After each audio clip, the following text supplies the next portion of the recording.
ವೆರೋನಿಕ್ಸ್ ವೈಬ್ಸ್ಗೆ ಸ್ವಾಗತ ಫ್ರೆಂಡ್ಸ್.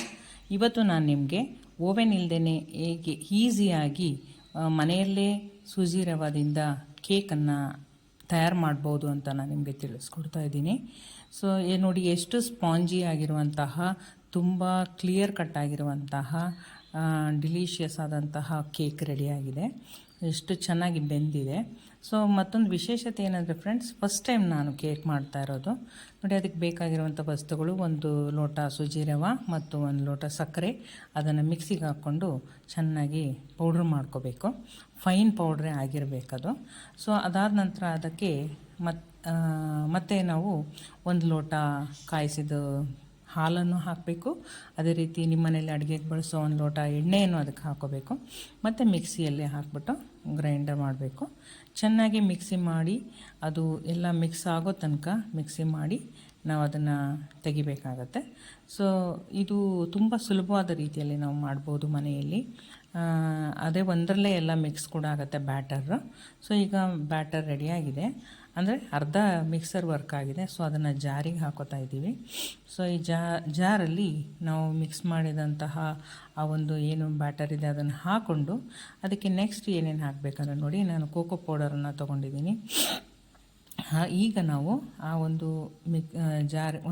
ಆ ರವೆ ಮಿಕ್ಸಿ ಮಾಡಿರೋವಂಥದ್ದು ಅರ್ಧ ಗಂಟೆ ಒಂದು ಸ್ವಲ್ಪ ಅರಳ್ಕೊಳ್ಳೋದಕ್ಕೆ ಇಡಬೇಕು.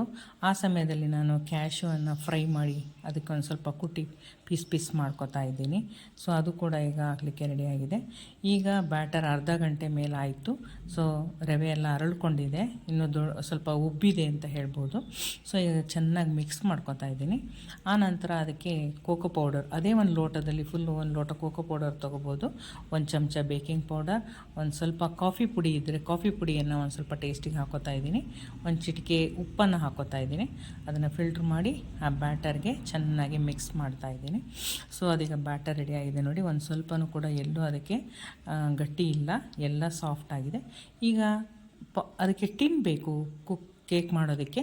ಮನೆಯಲ್ಲಿ ನಾವು ಟೀ ಮಾಡ್ತೀವಲ್ವ, ಅದೇ ಟೀ ಪ್ಯಾನನ್ನು ತೊಗೊಂಡು ಅದರೊಳಗಡೆ ಇದಕ್ಕೊಂದು ಬ್ಯಾಟರ್ ಒಂದು ಏನಿದೆ, ಬಟರ್ ಪೇಪರ್ ಅಥವಾ ಬೇಕಿಂಗ್ ಪೇಪರ್ ಅಂತಾರೆ, ಅದೊಂದೇ ಸ್ಪೆಷಲಾಗಿ ಬೇಕಾಗಿರೋದು. ಅದನ್ನಿಟ್ಟು ಸುತ್ತ ಎಣ್ಣೆಯನ್ನು ಹಚ್ಚಿ ನಾವು ಮಾಡಿರೋಂಥ ಬ್ಯಾಟರನ್ನು ಅದಕ್ಕೆ ಹಾಕಿ ಅದ್ರ ಮೇಲ್ಗಡೆ ನಾನು ಸ್ವಲ್ಪ ಕ್ಯಾಶುವನ್ನು ಹಾಕಿದ್ದೀನಿ. ಈಗ ನಮ್ಮ ಮನೆಯಲ್ಲಿ ರೊಟ್ಟಿ ಹಂಚಿರುತ್ತಲ್ವ ಕಬ್ಬಣದ್ದು, ಅದ್ರ ಮೇಲ್ಗಡೆ ಉಪ್ಪನ್ನು ಹಾಕಿ ಲೈಟ್ ಫ್ಲೇಮಲ್ಲಿಟ್ಟು ನಾನು ಕುಕ್ಕರ್ ಮುಚ್ಚಿ ಇಟ್ಟಿದ್ದೀನಿ ಅದನ್ನು, ಪ್ಯಾನನ್ನು. ಅರ್ಧ ಗಂಟೆ ಟೈಮ್ ನಾನು ಕಾಯ್ತಾ ಇದ್ದೀನಿ. ಸೊ ನೋಡಿ, ಇದು ಬ್ಲಿಂಕಿಟ್ನ ತೋರಿಸ್ತಾ ಇದ್ದೆ. ಇವತ್ತು ದಿಢೀರಂತ ನಾನು ಕೇಕ್ ಮಾಡೋಕ್ಕೆ ಡಿಸೈಡ್ ಮಾಡಿದ್ದಕ್ಕೆ ನನಗೆ ಮಾರ್ಕೆಟಿಗೆ ಹೋಗೋಕ್ಕೆ ಟೈಮ್ ಇರಲಿಲ್ಲ. ಬ್ಲಿಂಕಿಟಲ್ಲೇ ನಾನು ತರಿಸ್ಕೊಂಡೆ. ಅದಕ್ಕೆ ಬೇಕಾಗಿರುವಂಥ ಬೇಕಿಂಗ್ ಪೇಪರ್ ಇರ್ಬೋದು, ಅದೇ ರೀತಿಯಲ್ಲಿ ಬೇಕಿಂಗ್ ಸೋಡಾ ಇರ್ಬೋದು, ಬೇಕಿಂಗ್ ಪೌಡರು, ಅದೇ ರೀತಿಯಲ್ಲಿ ಕೋಕೋ ಪೌಡರ್. ಇದು ಮೂರನ್ನು ನಾನು ತಕ್ಷಣ ತರಿಸ್ಕೊಂಡೆ. ಮಳೆ ಬರ್ತಾಯಿತ್ತು. ಪಾಪ ಬ್ಲಿಂಕಿಟ್ ಅವರು ಒಳ್ಳೆ ಸರ್ವಿಸ್ ಮಾಡಿದರು. ತೊಗೊಂಡು ಬಂದು ಮನೆಗೇ ತಂದು ಕೊಟ್ಟೋದ್ರಿಂದ ನನಗೆ ತುಂಬ ಈಸಿ ಆಯಿತು.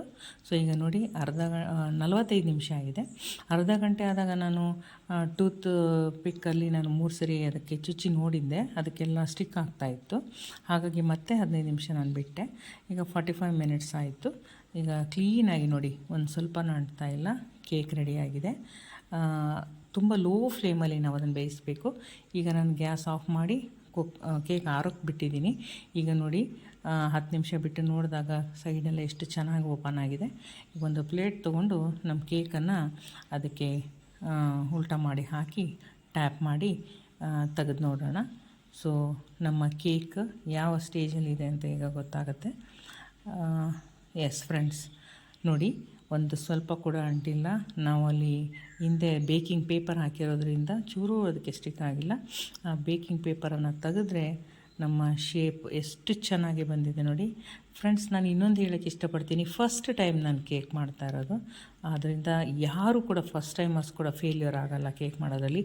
ಓವೆನಲ್ಲಾದ್ರೂ ನಾವು ಮಾಡುವಾಗ ಸ್ವಲ್ಪ ಮಿಸ್ ಆಗುತ್ತೆ, ಇದರಲ್ಲಿ ಯಾವುದೇ ರೀತಿ ಮಿಸ್ ಆಗೋಲ್ಲ. ನೋಡಿ, ಎಷ್ಟು ಸ್ಪಾಂಜಿಯಾದ ಕೇಕ್ ರೆಡಿಯಾಗಿದೆ. ಟೆಕ್ಸ್ಚರ್ ಎಷ್ಟು ಚೆನ್ನಾಗಿದೆ. ಬಟ್ ಇದರಲ್ಲಿ ನಾನು ಕೋಕೋ ಪೌಡರ್ ಸ್ವಲ್ಪ ಕಡಿಮೆ ಹಾಕ್ಕೊಂಡಿದ್ದೆ. ನೀವು ಫುಲ್ 1 ಗ್ಲಾಸ್ ಫುಲ್ ಹಾಕೋಬೋದು. ನಾನು ಜಸ್ಟ್ ಒಂದು 4 ಸ್ಪೂನ್ಸ್ ಹಾಕಿದ್ದೆ ಅಷ್ಟೇ.